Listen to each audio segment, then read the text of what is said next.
Hi, welcome back to my channel. I'm Farah and in today's video we're going to talk about web cache poisoning attacks. Now before we get into this video, I want to tell you that there's a giveaway in this video for 2 Pentester Lab subscriptions, and all you have to do to participate is comment down below and tell me something new that you learned this month. It could be a new bug, a new tool, and don't forget to mention your Twitter handle as well so I can contact you in case you win. So good luck for the giveaway, and if you're interested in the video then please continue watching. So this video is highly inspired by James Kettle's research on the topic, and I highly recommend you give his research paper a read if you want to learn more about this. I'm going to link it down below along with a couple of other resources that I find useful for this topic, so definitely check them out too. So what is a cache? Developers configure web caching functionalities to their application which stores files that are frequently requested by users.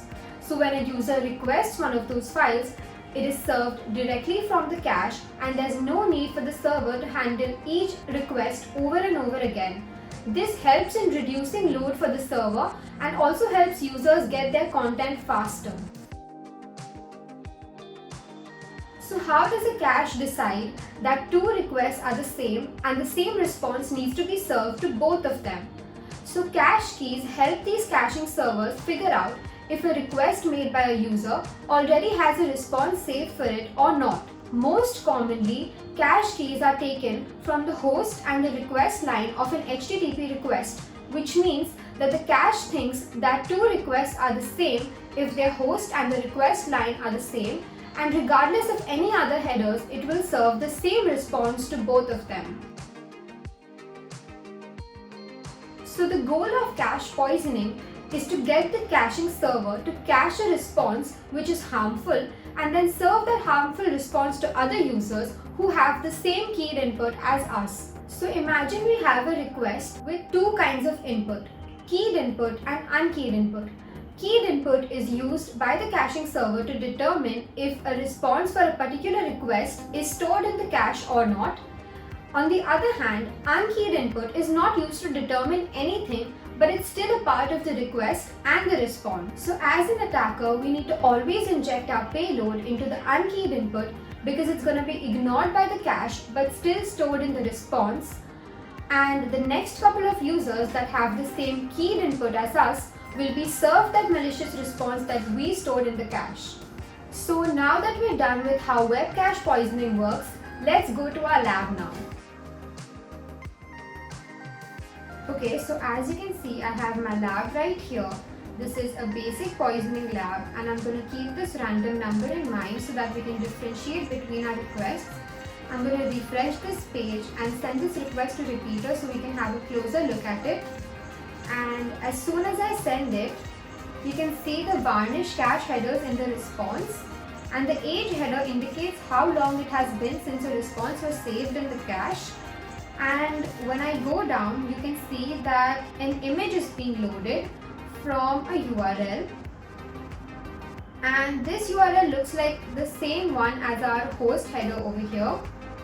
Now that we need to discover an unkeyed input, I'm going to use an extension called param miner in Burp, and the way we use this extension is we right click and click on guess headers, and we can use the default options, that's alright. And to check the output, we can go to extender output, and we can see that the attack we just initiated has been queued.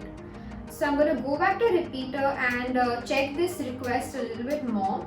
So let's look at the age header, and when I send it, you can see that the cache has been refreshed and my age is 0. And when I send it over and over again, you can see the age value also keeps increasing, which means that it's been longer since a response was saved in the cache. I'm going to check the output of my param miner now. So I'm going to go to my extender tab. So you can see that my attack was initiated and then a parameter was identified, and the parameter that was identified was the X forwarded host header. So I'm going to copy that and I'm going to add it to my request here. I'm just going to add a random host here to see what effect it's having in the response. So let me send it. You can also see that the cache has just refreshed. I'm going to type an example to see where it's reflecting. So you can see that now the image is being loaded from www.example.com, which is the X-forwarded host and which also happens to be an unkeyed input. So now what I'm going to do is inject a payload into the X-forwarded host header. So I'm just going to inject a basic XSS payload here. Now keep in mind that the cache poisoning attack works when the cache refreshes and saves your response in the cache. So to check that, we need to keep our eyes on the age header. So now I'm going to send my request, and you can see that the age is 0. So lucky for me, the cache has just been refreshed and my JavaScript payload has been saved in the response.